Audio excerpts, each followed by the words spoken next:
Welcome back, ladies and gentlemen. We are finally going to be talking about something that honestly I thought I already discussed on the channel previously, and obviously what you see on your screens right now is we are going to be talking about Jak II. Yes, the probably one of the most greatest games ever made, but not only that, but also just heavily just amazing, and that's the best way to describe it. Jak II was such a great installment to the franchise, and I remember playing this so much as a kid. I was obsessed with the story, I was obsessed with the characters, I was obsessed with the world that Jak II had not only embraced but also showed me, and was able to go further into the rabbit hole of this world. Because the first one I remember very little of. I remember more of Jak II and Jak III.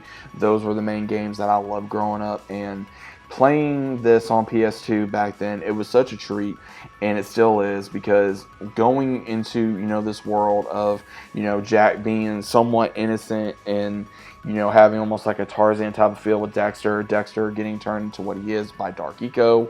Then they go through this time warp of dealing with the metalheads, and then Jak gets captured by the Crimson Guard, and then experimented on by Baron Praxis, and then after 2 years, Daxter finally gets to him, breaks him out. They join an underground fight, and then starts learning more about the Crimson Guard and the Metalhead War, and then finding out more about his lineage, and then at the same time learning with the Dark Eco powers, which was such a big installment with the Dark Eco powers. Same thing with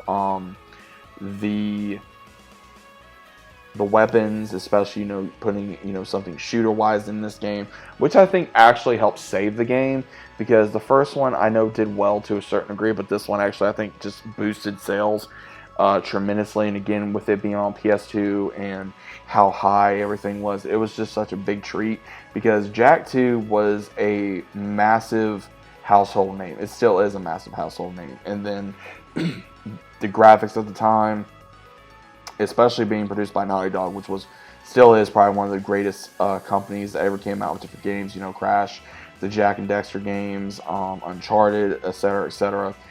And I have such very fond memories of this game. Again, I could have swore I did a review on this game on the channel, and I played it on PS4 a while ago, and the only ones I remember playing is Jak and Daxter, Jak II, Jak III.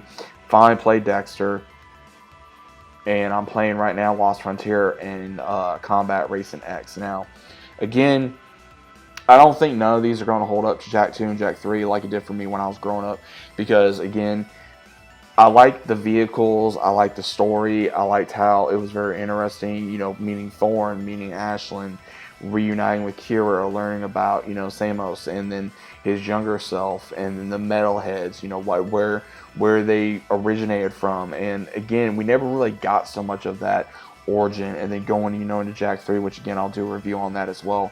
But I remember I put so many hours in this game, man. Oh my gosh. I remember there were some levels on here which was not only a pain, but it got me very frustrated, to where it's like, okay, are we able to finally pass this level? I remember there were some levels I'm like, oh my gosh, I don't think I'm ever going to pass it. Then I finally did, and I just got obsessed with it. I got so obsessed with certain levels where they were fun, and being able to just go all out and destroy these enemies, and the vast world building, and the character models, and just everything, man. I love the world of Jak and Daxter, and I wish that they would continue the story rather than some other games. But again, I think everyone has their own opinion of where they should have taken the story, or how the story should have ended.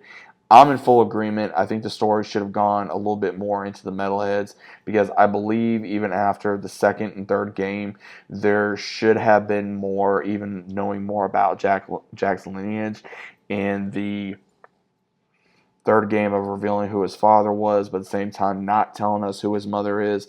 I just really wish they would have been able to do something a little bit different, and been able to give us more character depth in each different character. But overall, still a gorgeous game to play, still a fun game to play, very dramatic, very funny, great story, great character building, and just all around just a very fun game.